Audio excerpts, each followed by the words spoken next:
नमस्कार मित्रों। आज का विषय है मीरा के काव्य में सौंदर्य विधान। M A Hindi. यदि हम सौंदर्यानुभूति की बात करें तो सौंदर्यानुभूति मनुष्य मात्र का धर्म है। प्रत्येक व्यक्ति अपनी सौंदर्यानुभूति को अपने अपने ढंग से अभिव्यक्त करता है। तो कवि भी अपनी कविता के माध्यम से और कलाकार अपनी कलाकृतियों के माध्यम से सौंदर्यानुभूति को व्यक्त करता है। ठीक इसी प्रकार साहित्य में सौंदर्य विधान विषय पर जो विचारक हैं उन्होंने पर्याप्त विचार विमर्श किया है। सौंदर्य विधान के संबंध में दो प्रकार की मान्यताएं रही हैं। एक मान्यता के अनुसार सौंदर्य बाह्य तत्वों, रंग रूप आदि से निर्मित होता है। तो दूसरा सौंदर्य विधान आंतरिक उपकरणों द्वारा संभव होता है। एक समन्वयवादी दृष्टिकोण यदि हम रखें तो उसके अनुसार सौंदर्य विधान आंतरिक तथा बाह्य दोनों प्रकार के उपकरणों की एक तरह से समन्विति की परिणति है। और बाह्य तथा आंतरिक उपकरणों से निर्मित यह सौंदर्य विधान तीन प्रकार का होता है। रूप सौंदर्य विधान, भाव सौंदर्य विधान और कर्म सौंदर्य विधान। रूप सौंदर्य विधान का आधार तो होता है जीवन का बाह्य रूप रंग, और साहित्य के क्षेत्र में आलंबन के बाह्य सौंदर्य का वर्णन और उसके बाह्य रूप रंग की अभिव्यक्ति रूप सौंदर्य के अंतर्गत आती है। रीतिकाल के जो अधिकांश कवि हैं और उनकी जो कविताएं हैं उसमें इसी रूप सौंदर्य विधान के दर्शन होते हैं, क्योंकि उस समय का जो कवि समाज था उनका जो विषय था वो नारी और उसका रूप था। उनकी समूची कविता का केंद्र नारी शरीर का कटाव, मुख मुद्रा, तीखे कटाक्ष ये थे। और भाव सौंदर्य विधान के अंतर्गत जो कवि होता है वह उस कवि का आलम्बन बाह्य रूप रंग की अपेक्षा उसके मानसिक जगत के सौंदर्य का वो पुजारी होता है। वह आलंबन के हृदय सौंदर्य का ही अंकन करता है। तो छायावादी काव्य जो था, अधिकांशतः जो छायावादी कवि थे उनके अंतर्गत भाव सौंदर्य की या भाव सौंदर्य ही देखने को मिलता है। कर्म सौंदर्य विधान के अधीन कवि न तो आलंबन के रूप सौंदर्य पर मुग्ध होता है और न उसके हृदयगत सौंदर्य को शब्दों में बांधता है, बल्कि उदात्त कर्मों, लोक कल्याणकारी कार्यों इनकी ओर एक तरह से वो उन्मुख हो जाता है। तो कर्म सौंदर्य विधान के अंतर्गत कवि आलंबन के उदात्त कार्यों का इतना विसिद्ध या विस्तृत वर्णन प्रस्तुत करता है कि उसमें नाना क्षेत्रों में किए गए कार्य और उन कार्यों के प्रतिक्रिया स्वरूप मनुष्यों, प्राकृतिक दृश्यों आदि में जो परिवर्तन हुए हैं वो सारे के सारे उसके अंतर्गत आते हैं। कर्म सौंदर्य के अंतर्गत रूप एवं भाव संबंधी सौंदर्य का समावेश हो जाता है। तो आलोच्य विषय जो आज का हमारा है उसमें हमें देखना है कि मीरा के काव्य में सौंदर्य की क्या स्थिति है, या मीरा का सौंदर्य विधान हमें देखना है। मीरा की पदावली में मीरा ने अपने प्रियतम श्री कृष्ण के प्रति अपना प्रेम भाव प्रकट किया है। मीरा का ये जो प्रेम भाव है निसंदेह अत्यंत गहन और तीव्र है, और गहन और तीव्र होते हुए भी लौकिक प्रेम से बहुत दूर है। उसमें केवल एक प्रेम दाह, हृदय की छटपटाहट और एक प्रेम हृदय की मिलन की आकांक्षा के ही दर्शन होते हैं। यह मनोवैज्ञानिक तथ्य है कि मनुष्य किसी भी व्यक्ति या वस्तु के प्रति प्रेम निवेदन करता है तो उसका प्रथम आकर्षण उस व्यक्ति अथवा वस्तु की जो बाह्य स्थिति होती है या बाह्य रूप रंग जो होता है उसके प्रति होती है। निराकार के प्रति भक्त केवल अपना आंतरिक हृदय ही रखता है। योग और साधना के अनेक सोपान तय करता है, किंतु फिर भी उसके किसी बाह्य रूप की सुरमय कल्पना नहीं सजा सकता। तो मीरा ने अपने प्रियतम के बाह्य रूप सौंदर्य को जी भर करके निहारा और उसके रूप रंग का वर्णन मीरा ने किया, लेकिन मीरा का जो प्रेम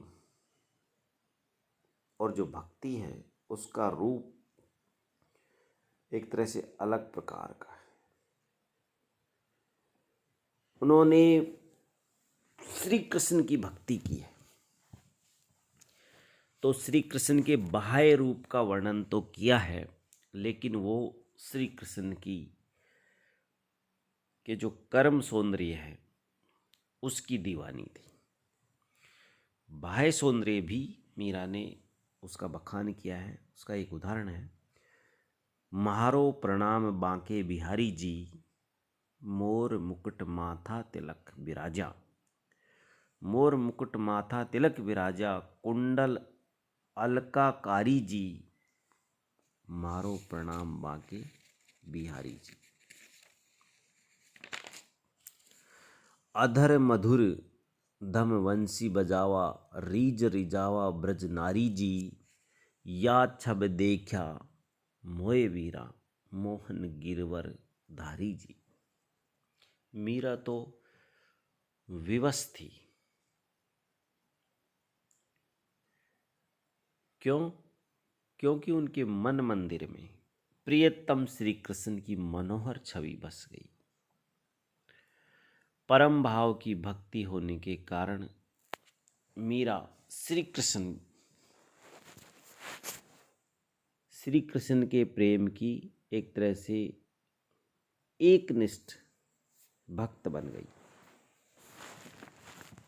पूर्ण अद्वैत भाव मीरा के मन में बन गया और वह स्वीकार करती है कि उसके मन मंदिर में अब श्री कृष्ण के अतिरिक्त कोई और दूसरा नहीं बस सकता। अपने प्रियतम के अतिरिक्त उसे और कुछ दिखाई नहीं देता। उसी प्रियतम में मीरा ने सखा, मित्र, पति, प्रियतम सभी रूपों के दर्शन किए हैं। तो मीरा का सब कुछ प्रियतम श्री कृष्ण ही था और उसी में वो समा गई। श्री कृष्ण की मोहिनी मूर्ति, पीताम्बर वट, वो पीताम्बर पट, मुस्कुराती हुई छवि, यही सब कुछ मीरा की एक तरह से एकमात्र जीवन निधि थी। तो मीरा के काव्य में भक्ति, अटूट भक्ति, समर्पित भाव, समर्पण भाव और मानवीय रूप सौंदर्य इस ये देखने को मिलता है। और मानवीय रूप सौंदर्य से कहीं अधिक प्रभाव उनका जो भाव सौंदर्य था उस पर था। मीरा का लक्ष्य तो प्रियतम के प्रति सर्वात्म समर्पण कर देना था। मीरा के समूचे काव्य में प्रेम का भाव सौंदर्य देखने को मिलता है।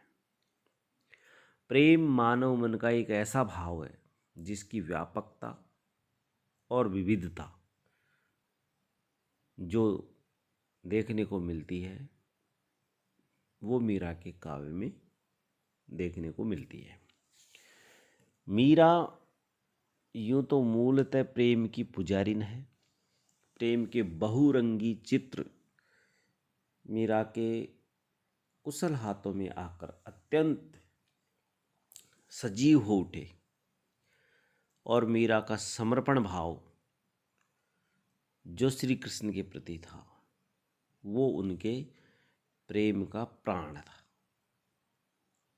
मीरा के गीत गीत में मीरा के मन के संपूर्ण आवेग देखने को मिलते। प्रत्येक घड़ी, प्रत्येक क्षण उसके सामने श्री कृष्ण का रूप रहता था और मीरा इष्ट देव के दर्शन की जो उसके मन में तीव्र लालसा, मिलन की तृष्णा, कामना, ये सब उसके काव्य में देखने को मिलती है।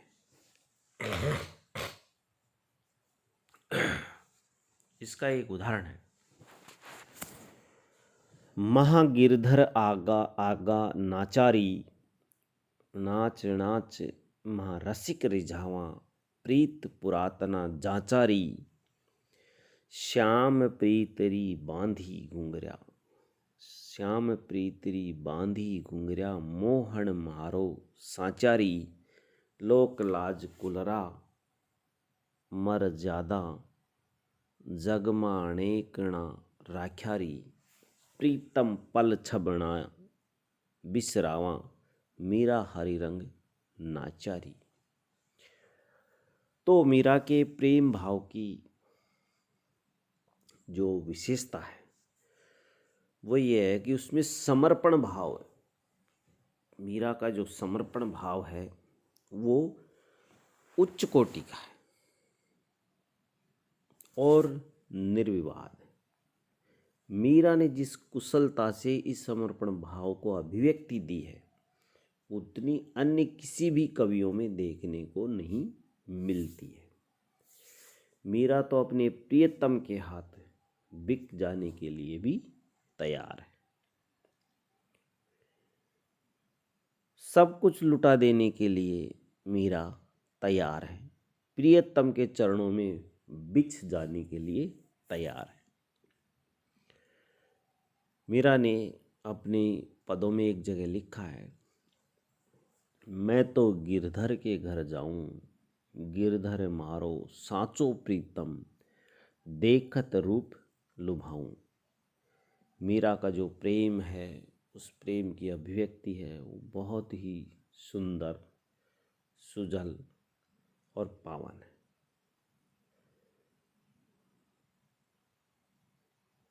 मीरा का जो प्रेम भाव है वो लोक लाज, कुल मर्यादा, इन सबसे परे सच्चे हृदय से मीरा का श्री कृष्ण के प्रति जो उत्साह और समर्पण का भाव है वो देखते ही बनता है। इस संबंध में मीरा का एक पद है, मीरा मगन भई हरि के गुण गाए, सांप पिटारा राणा भेजा, मीरा हाथ दियो जाए, नहाए धोए जब देखण लागी, सालिग सालिग राम गई पाए, जहर का प्याला राणा भेजा, अमृत दीन बनाए। हाथ धोए जब पीवण लागी, हो गई अमर अजाए, सूल सेज राणा ने भेजी, दीजो मीरा सुलाए। सांझ भई मीरा सोवण लागी, मानो फूल बिछाए, मीरा के प्रभु सदा साए, राखे बिघन हटाए। भजन भाव में मस्त डोलती, गिरधर के बल जाए। तो इस प्रकार मीरा की भक्ति, मीरा के काव्य में जो सौंदर्य विधान है, जो सौंदर्य के दर्शन होते हैं, वो भक्ति भाव के दर्शन होते हैं।